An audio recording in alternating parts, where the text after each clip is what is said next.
I would like to introduce our speakers. First, from the Nature Conservancy, who a land trust, very important national land trust with a branch in Florida that is, did you all see that?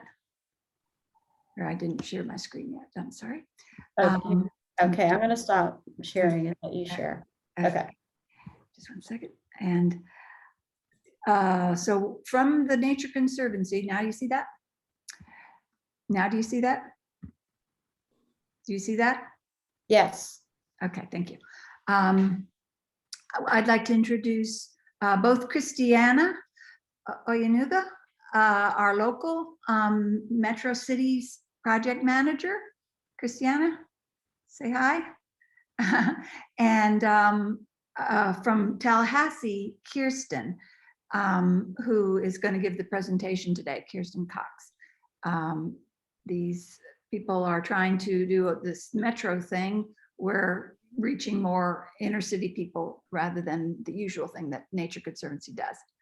So, and then after Kierstyn's presentation on the City Nature Challenge, we're turning it over to our friend Scott Simmons, who's going to talk about how he uses the iNaturalist program.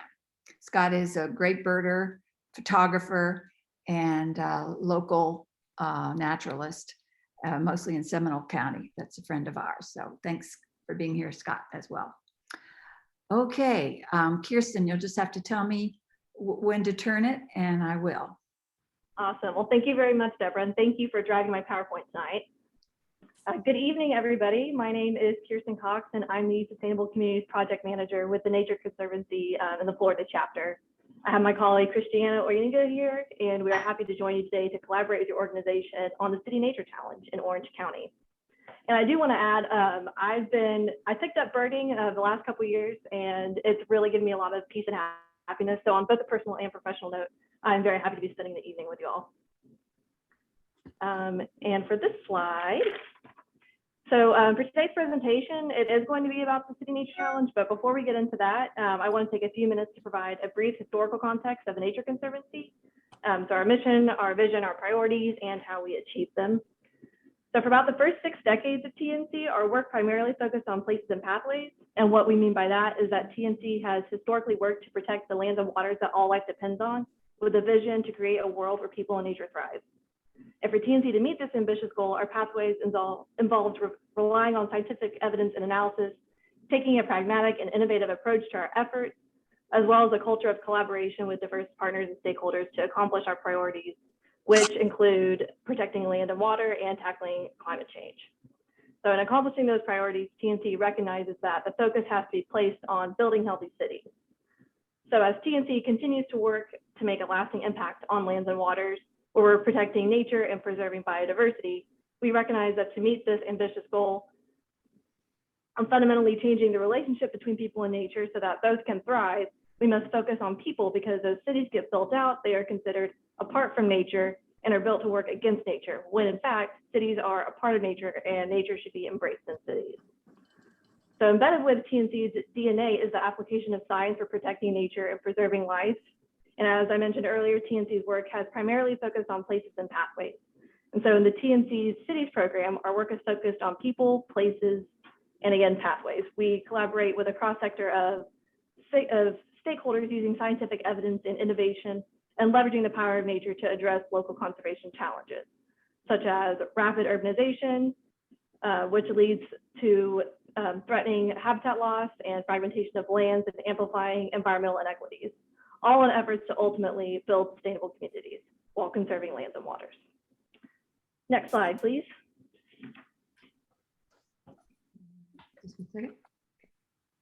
So what is the City Nature Challenge and how did this challenge come about? So the City Nature Challenge was started in 2016 by the Natural History Museum of Los Angeles, as well as the California Academy of Sciences, and they're based out of San Francisco. And this is an exciting way to hold a community science collaboration meets a friendly competition around urban conservation and biodiversity in these metro areas. So the first CNC took place in 2016, and it was just 2 community science teams, so only 2 teams.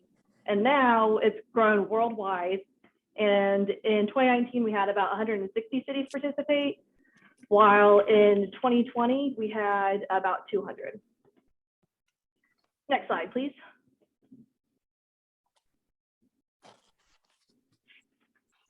All right, so a little bit more about the City Nature Challenge. It's a 4-day global Bioblitz. So this year is from April 29th through May 2nd. And this is where community science teams are in like I said, a collaboration meets friendly competition. And so they're going to gather together, record the most species, document the most observations, and hopefully engage the most participants. And all the data that's collected is open source and easily accessible. This is a low risk, outdoor, family friendly educational opportunity that's engaging for all ages and inclusive of all groups and all walks of life, which makes this a really fantastic activity. This is also a community science project. I know you all are very familiar with that from using eBird. So this is another community science project very similar. This competition can be described as collaborative and friendly, as all participants are contributing towards the same umbrella citizen science project of capturing biodiversity within the urban landscape. All right, next slide, please. All right, and this beautiful Anhinga is going to lead us into a look back at CNC 2021. Next slide, please. So our global stats, we had 419 cities compete last year in 44 countries, which is really remarkable since, like I said, only 4 years ago, there were 2 cities in California that participated, and that's it. There was 1.27 million total observations with over 45,000 individual species. And what I think is really cool, over 2,000 of the species were classified as rare, threatened, or endangered. Next slide, please.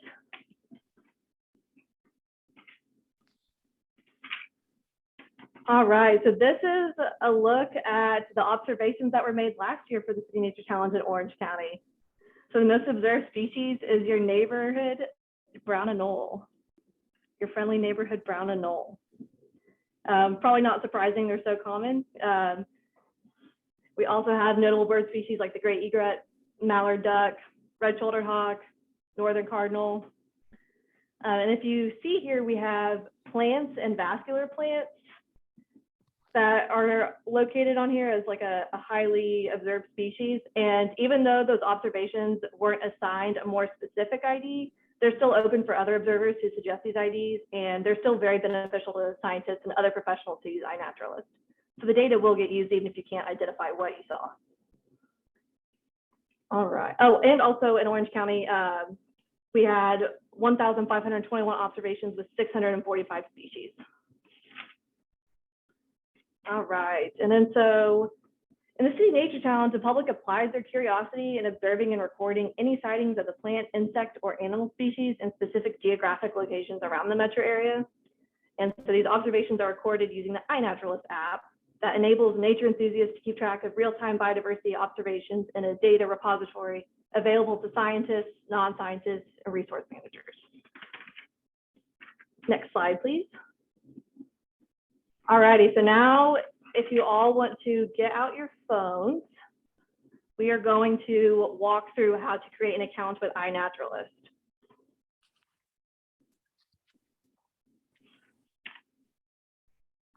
So the first thing, if you haven't already, the first thing that you're gonna want to do is download the app and sign up.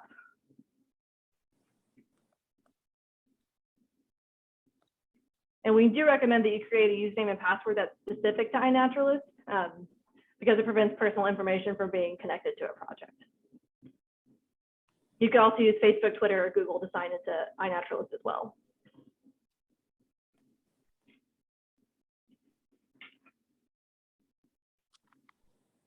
All right, and I don't know, so we did a training earlier this week, and everyone really liked walking through all of these. So I don't know if Deborah, you think that we do have quite a few people on this call. I don't know if anyone has any questions or any problems. They can put something in the chat, and Christianah can help field those. So what you're going to want to do is go to the projects tab, which we take in a picture of both what it looks like on an iPhone and an Android phone.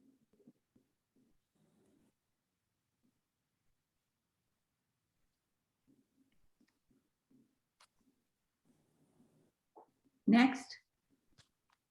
Yeah, we can go to the next slide. And then you're going to want to search for the project name. And sort of the tricky thing here is that Orange County, California has a city nature challenge.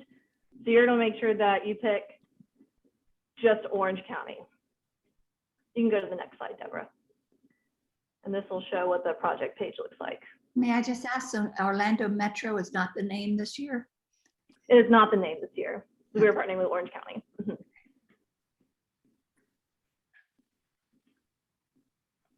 Yes, you can see here, City Nature Challenge 2022, just plain Orange County. No Orange County, California. This is what the page looks like. We don't have any observations in there yet, but there will be once the actual challenge starts. And Christianah did just put in the chat that anyone that has any problems with this, as we're walking through this, please let us know. And so now we're going to get into actually making an observation. So you want to take a photo, or if you, oh wait, we've got something here in the chat.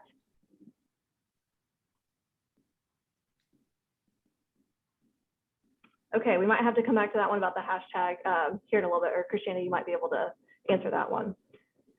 So you want to make an observation by taking a photo of anything. You don't have to have a photo. If you just see something or you hear a bird call and you know what it is, you can hit no photo or no media and make an observation that way. If you hear a bird song as well, you can actually just record the sound and post that. Next slide, please. All right, so then after you take the picture, it automatically pops up with the screen to edit your observation further. So this is where you can go ahead and ID what it is. And if you're not sure about what you saw, that's totally okay. You can put your guess in the notes. But if you're pretty sure, it's sort of an etiquette for iNaturalists to be bold. You know, if you think you know what something is, say so. That's what the iNaturalist community process is all about. And if you disagree with somebody else's observation, that's totally fine. Just suggest a new ID. Can I ask about the coordinates? Will they pop up automatically from your phone? They should. Your geo-privacy should already be set to on. So as long as you make an observation within the Orange County boundary, it'll show up in this project.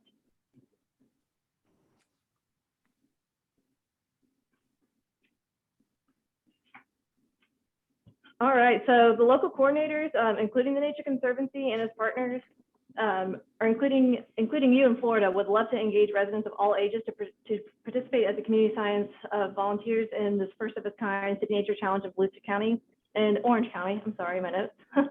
It's funny, we actually went through and got rid of Volusia County stuff earlier. Orange County, where residents gather data on biodiversity anywhere in the county between April 29th and May 2nd.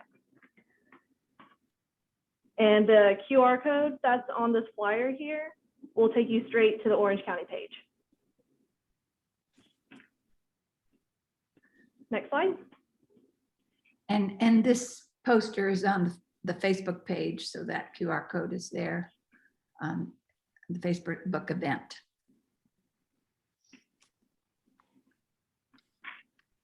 All righty, so these are just common FAQs. So when can I start making observations that will count for the City Nature Challenge?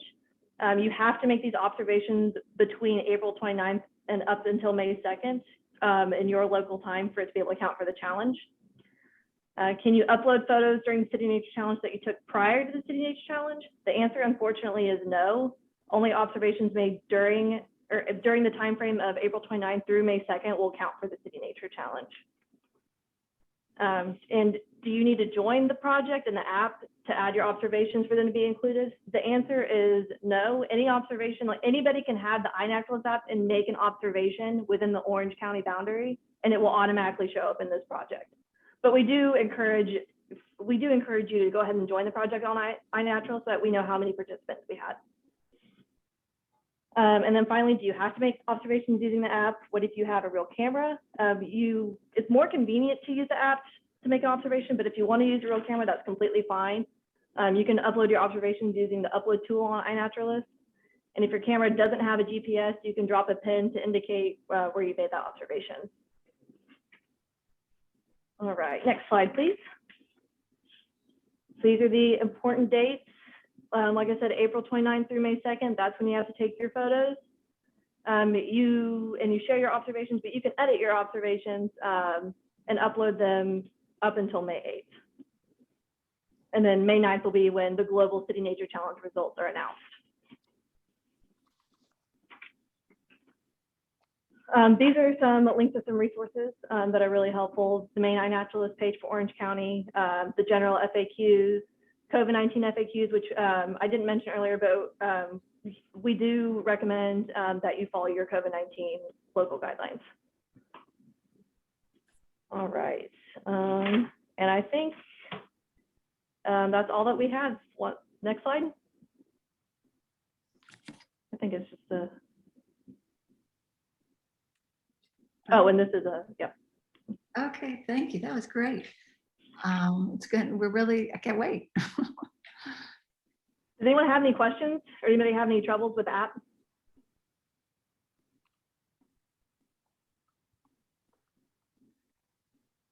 Thank you, Christiana, for helping with the chat. Let's see.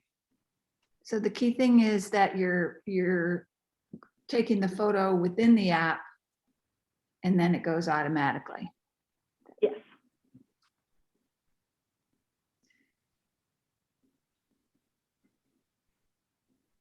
What'd you say, Paula?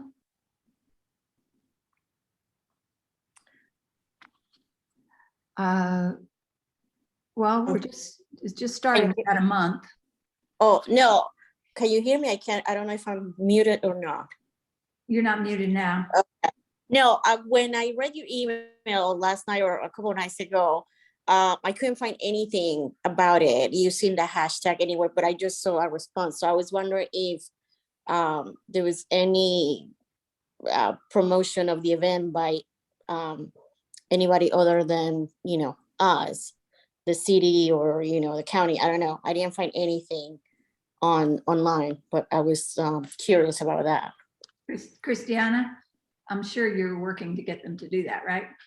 Yes, they are compiling their events. Orange County is compiling their events for the month of April, and they will put that out, I'm sure, in a few days. We still had a conversation with them today. And City Nature Challenge is one of the events that will be promoted in the month of April by the county. City of Orlando as well is promoting the event, as well as the town of Windermere. If you look on the City Nature Challenge flyer, you'll see the cities and the towns, and the county and Orange County that's participated in the events. So yes, to your question, Paula, that Orange County is promoting the event.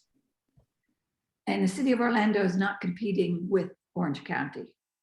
They're not. So what we did this year was just have try to work with all the municipalities within Orange County and collect all our data at the county level. Mm-hmm. And so the city of Orlando is not competing against, but we're working together. Just curious if any schools or teachers are doing that. Like that would be, I can totally imagine or think of my younger nephews wanting to do that probably through, their school. So just curious. Yeah, that's an excellent question, Paula. We are working with Orange County Public Schools. They're collaborating with us. Kathy is also working with Orange County Public Schools. And so we're working together to really promote the event with teachers and with students and with parents. So we're excited. It's our first time collaborating with the county. And we also know, we're gonna have a lot of lessons learned from this and how we can even do better next year. But all in all, we're excited to collaborate with the county, Orange County Public Schools, as well as other teacher organizations here in Orange County. Yeah, if there's any, way or help that we, or I can only speak for myself, can do to promote it, that would be great. Like I love those yard signs that people put for, politics. It'll be great to have something like that for this. Coincidentally, May 1st is the 7th anniversary of the Lake Apopka Wildlife Drive. And we'll be out there celebrating that with our, giving information on birds. And so some of us will be there and recording. And as a matter of fact, this is a good segue to Scott's presentation. Scott, have you pulled yours up? Did we let you share? Because Scott is the one who made the project for the Lake Apopka North Shore. So I'll turn it over to Scott, and then we'll come back around and ask more questions to Kierstyn and Christianah. How long do you want me to, when do you want me to stop? About 10 to 8 would be great. Okay, great. All right, so then I'll go ahead and share. Here we go. Can you see my screen now? Mm-hmm. Yeah, so Deborah mentioned that I set up a project for Lake Apopka North Shore. And one of the reasons why I did that, is mostly because I'm a little bit neurotic. But so back, I'm an avid birder, and but I spend most of my time in Orange and Seminole County. And I got to the point where I was seeing so many of the birds that show up in Orange and Seminole County, I was very rarely seeing anything new. And so I wanted to see new wildlife, and seeing new birds was harder and harder to come by. So about that time, Seminole County was setting up these Bioblitzes. And so for a week, you could show up at a particular like Mekong River wilderness area and just document all of the wildlife you can see, not just birds, but anything alive.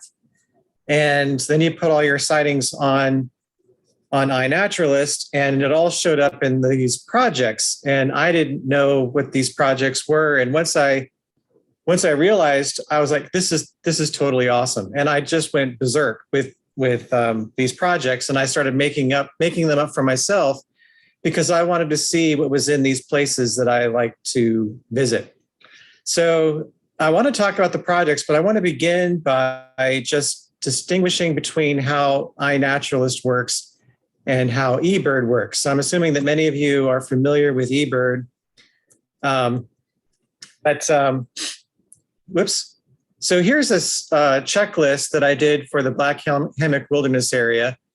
And as you may know, if you're familiar with eBird works as it's checklist based. So you go on a hike, or if you go walking around Mead Gardens or something like that, you record whatever you see. And on eBird, we tend to basically trust you for anything that's not rare. And the idea is, if you see, like on this case, I saw 4 black-bellied whistling ducks, so I record that number. I don't have to have any documentation. eBird just kind of trusts that I saw that number of black-bellied whistling ducks. And then some people anyway can see, like eBird reviewers can see the, well, actually, I think the track that you walk can only be seen by you. But I get to see, as an eBird reviewer, I can see how far you walked, but I can't see where you walked.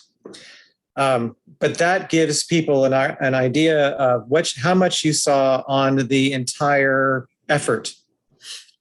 So I went 4.44 miles, and this is all that I saw.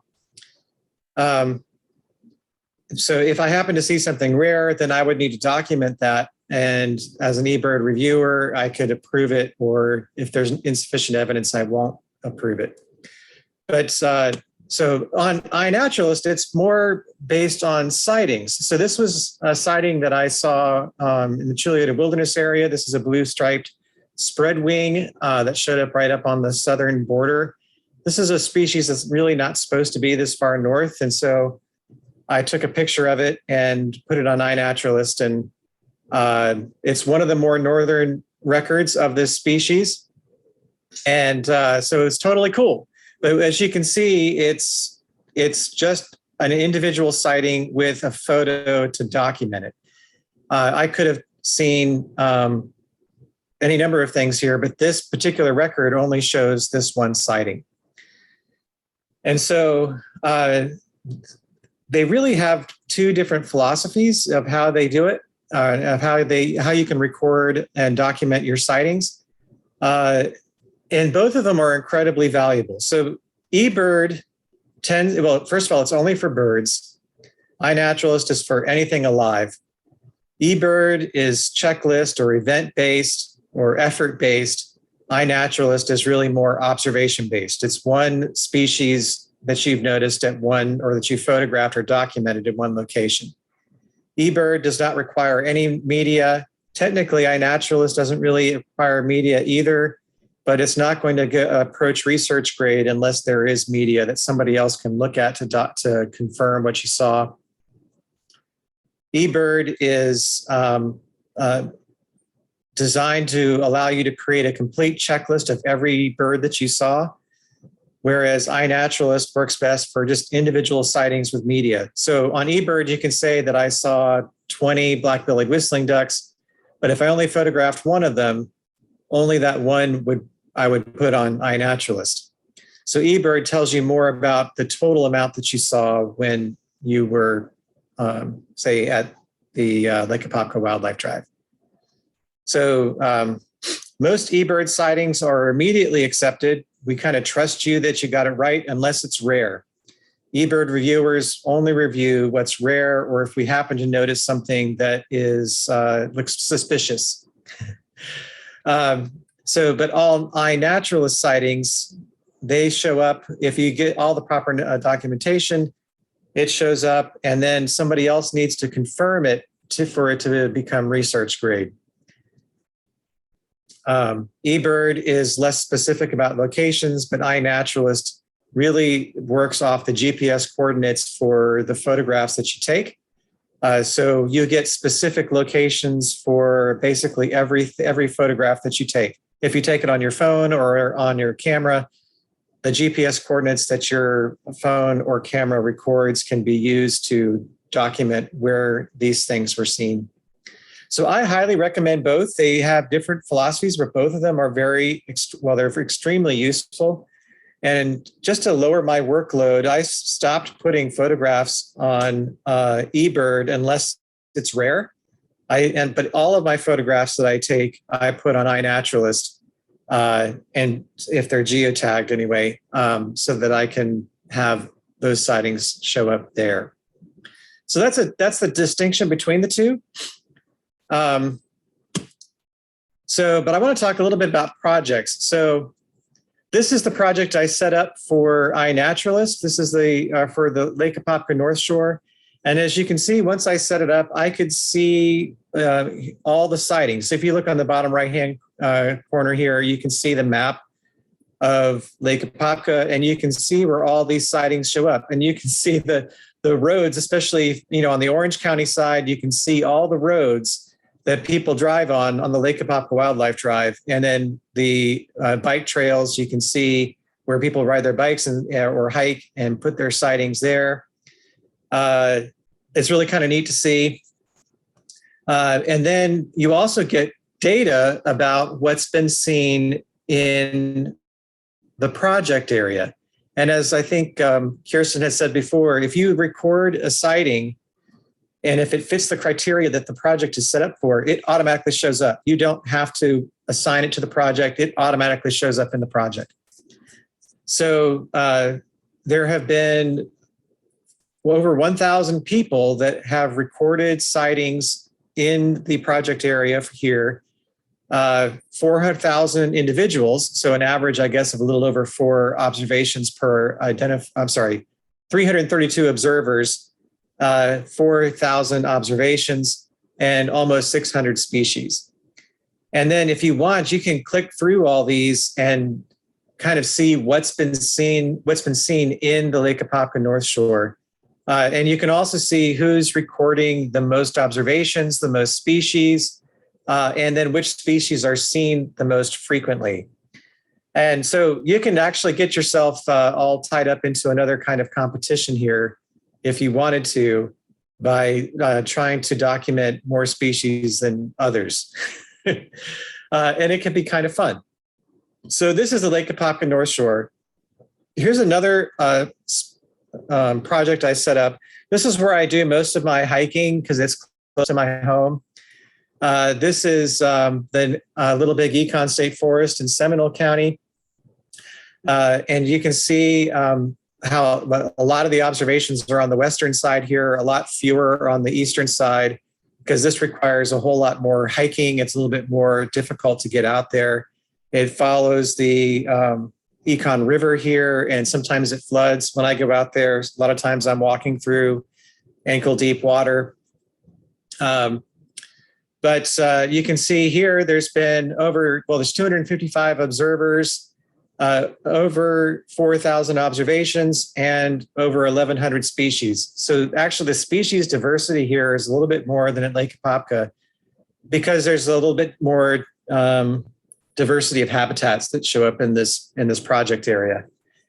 You can see how neurotic I am about recording things here. I have almost 1,000 species that are observations that I've seen, and 385 species. So I've gone crazy here recording observations in the Little Big Econ State Forest. And I've kind of adopted it as my area where I go to basically record as much as I can find. And then just for, just as another example, this is Marlbed Flats, which is near Lake Jessup. This is on the north shore of Lake Jessup. This would be the Seminole County equivalent of the Lake Apopka North Shore. Doesn't get quite as much attention, but you can see the number where species are being identified and what kinds of things are being seen in this project area. I see a couple chat questions. Okay, I don't think anybody's asking anything of me. All right. If you have any questions, let me know. And if I don't notice it, can somebody talk at me and let me know that there's a question to ask or that I need to answer? Let's see. So here's what I want to just show you here is that if you record a sighting, this is a bobwhite that I saw in the Little Big Econ State Forest. As you can see, this automatically shows up, if you could look at the bottom here, automatically shows up in these projects. And so that can tell you what kinds of projects you might be interested in. So if you start recording observations and you see a lot of your observations are being recorded in this Little Big Econ State Forest, well, maybe you might want to check out that and join it. So this is how you would do that. So this is a project called Alligators of Florida. And you can see on the right-hand side here, there's this little button that says join. Once you hit that join button, you're a member of the group, and then it'll show up here under community. It'll show up in your recent projects so that you can go there and check out what's been seen in the projects that you're interested in. So I want to talk a little bit about the limitations of iNaturalist, because one of the things that I've learned kind of the hard way is that when I use iNaturalist to try to find things I haven't seen before, there are some issues that I run up against. And a lot of it just has to do with the fact that there aren't as many people recording as many observations in iNaturalist. And so there can be selection bias that shows up in your observations. So there are, every once in a while, you get some species that are misidentified because you really only need one person to confirm a sighting. So, but I haven't noticed a lot of that. Most of the sightings I've seen are pretty accurate. But the other thing I've noticed is that things that are recorded a lot aren't necessarily the most common species that show up in the project. And I've started to realize in the Little Big Econ that I'm one of the reasons why, because like, for instance, I want to see intricate satyrs in Little Big Econ State Forest. So what I ended up doing is photographing all the satyrs I find, and most of them end up being Carolina satyrs. So Carolina satyrs show up to be very, very common in iNaturalist because I photographed a bunch of them looking for intricate satyrs because they look almost identical. And I've noticed I've done the same thing. I want to find Zaruco dusky wings and juvenile dusky wings And so I'll take pictures of all these dusky wings, but most of them turn out to be Horace's dusky wing. And so that becomes a very common species that shows up. The same with long-tailed skippers, because I'm looking for Durante's long-tailed skippers. So if I'll go back here. It's a later slide. So this is the Little Big Econ State Forest. I looked at I searched just for the butterflies, and you can see Carolina satyr, long-tailed skipper, and Horace's dusky wing are the top 3 sightings. And that's mostly because I'm looking for other species and photographing these. So anyway, so the most common species may not be photographed as much. Like I don't take a lot of photographs of eastern pond hawks, even though they're incredibly common. And so they don't show up as much on the iNaturalist site. Sometimes sensitive species may not show up because they want to protect the species. And so if you're looking for a sensitive species, iNat might obscure the GPS coordinates. So don't always assume that the coordinates where the checklist appears to be showing the sighting is actually accurate. If it's a sensitive species, it will tell you that. So basically what I want to say from this is the more you participate in these projects and the more you record data here, the less this becomes a problem. So you can make it so that what shows up in these projects is more representative of what's actually in the projects. So, but you can also do a lot of searching, and I love this. So because what I can do is know what kinds of things I can expect to see if I go to an area where these projects are. So for instance, if I go to Lake Apopka North Shore, I can see that there have been 35 species of butterflies that have been recorded here. There's probably a lot more than 35 species that are in the Lake Apopka North Shore, but these are the ones that have been photographed. In the Little Big Econ, we're up to 59 species here. And then this is Lake Proctor Wilderness Area. Only 16 species are showing up here. And so, but you get the opportunity to look for these things and know that, like, if you really want to see an oak hair streak, maybe the Lake Apopka Wilderness Area is a pretty good place to go and look. You can also, you don't have to limit yourself just to counties or to projects. You can also look at counties. And so this is how many butterflies have been seen in Seminole County. And so you can use this to see, okay, there's 80 species. I've seen 60 of them. So there's 20 species I need to go find in Seminole County. And so you can use this to help you find the kinds of wildlife that you want to see that you haven't seen. And particularly if it's close to your home, yes, it can give you a good idea where you can go to be able to find stuff that you haven't seen before. Let's see. That's my last slide. I'm nearly at my limit. Okay. Maybe if people have questions, I can answer those. Thank you so much, Scott. I have 2 questions. One, when you say research grade, that's 3 people identifying it. Is there any verification of the knowledge base of those 3 people? So the way iNaturalist tends to work is if I record a sighting and I identify my sighting, then if anybody comes in after me and confirms that identification, then it becomes research grade. So there are also people that are curators. This would be similar to an eBird reviewer. They can also add their sighting or their identification. So if I identify something incorrectly and somebody confirms my false identification, it can become research grade wrongly. So one of the things that I do is I make sure I don't identify anything to species that I'm not convinced of, so that somebody can, that won't end up being a problem. But usually there's so many very knowledgeable people, a lot of PhD researchers that use iNaturalist, and they tend to be very prolific on iNaturalist. And eventually you start to learn who those people are. And so if I do misidentify a species, I can often find out right away by one of these guys that comes in after me and corrects me. And I just make sure to go in and I correct my misidentification if that happens. Okay, yes. That's a great question, though. You can follow some of those guys.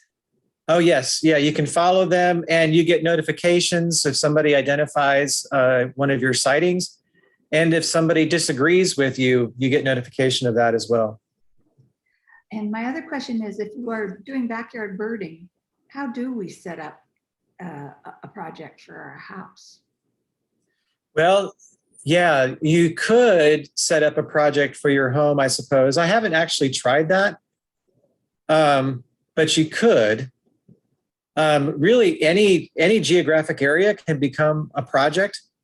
And I could go through the steps of doing it. One thing that I recommend is if you want to set up a project and there is already a set of boundaries already set up in iNaturalist, go ahead and use that rather than set up your own, because it taxes the website a lot. So in as much as you can, use setups that are already in existence rather than adding to them, because I've gotten notifications for some of the projects I've set up that they might end up having to limit the number of projects that people set up. It just taxes the website. So I haven't ever tried to set up a project for my home, but I'd have to look into what you could do. I mean, you can do it. You just set up the geographic boundary around your yard and set it up as a project, but you would be likely the only person that would contribute to it. So, yeah. Well, that was just great. Christianah and Kierstyn, you want to pull this back to the Metro Challenge?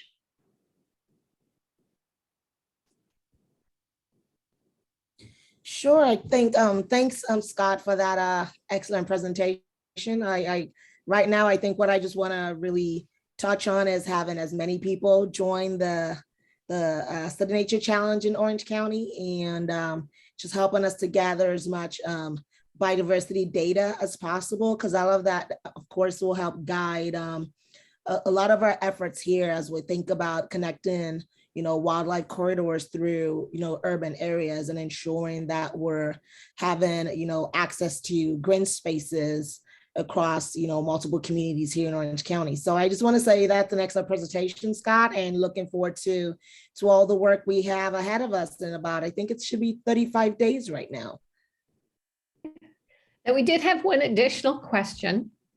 And you may have mentioned it, but Greg would like to know, is there a way to find or list all the projects within a region or a county on iNaturalist? That's a great question. I didn't, there may well be, I don't know for sure though. I know, let me log back onto iNaturalist. I had it open just in case people started asking me questions like that, and I closed the window. If you go into community, you can, there's a heading called projects, and they have a section on like featured projects, recently created projects. Oh, you search. So I think if you go under projects and hit search and you put in Orange County. Exactly. Yeah, that should work. That should get it to you. Yeah. Just make sure it doesn't show up with Orange County, California. Or Texas. So yeah. Yeah. That should work though.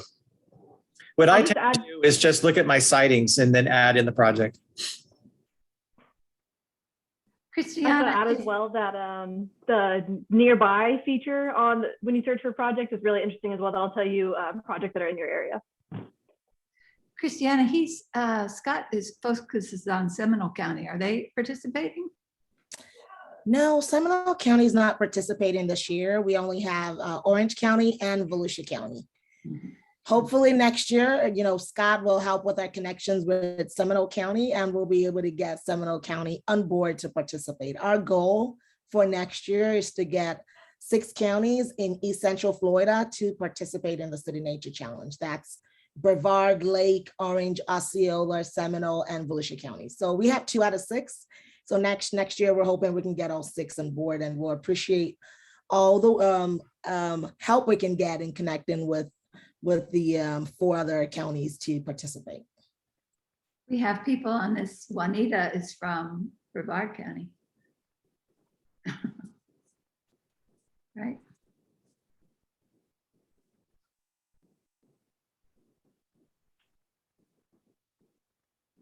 Are there any Does more? anyone else have any questions about the City Nature Challenge?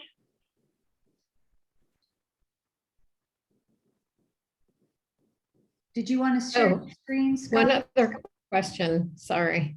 Can you search for a species within a project without scrolling through the whole project? Scott, did you want to share your screen with the app? Oh, yes, you can do that, definitely. Let me, you want me to share my screen on that? Mhm. Okay. Let's see. This is what I want to share. All right, so this is just this is the Little Big Econ State Forest. So if you go here to recent observations, click here, look for this search button, and then it's going to pull up species. All right, so then you put in what's the species you want to see. What's a good species? Red-tailed hawk. So this is going to show up, and 2 observations of red-tailed hawk show up in the project. So if I click on that, then I can see both of these sightings. Okay, this one's interesting. Oh, this one's mine. This is a Kreider's red-tailed hawk, which is a rare species to show up in Florida in the wintertime. But if you're interested, you could click on this and then even get the location. So if you wanted to go look for it, you'd have a good idea where to go to find it. I wouldn't recommend doing that now, though, because I'm pretty sure that's not here anymore. For the Kreider's red-tailed, anyway. So that's how you would do it. If they're sensitive species, is there a way to mask that? iNaturalist will mask it. If you're concerned, what I would do is not use the strict GPS coordinates.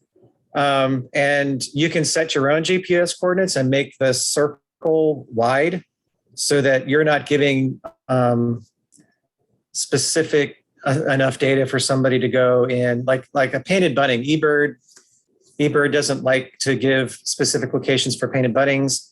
So if you're concerned about that, because they're worried about people trapping them, selling them, so you could alter the GPS coordinates that you put onto iNaturalist by generalizing them so that people can't find a specific location where you saw it.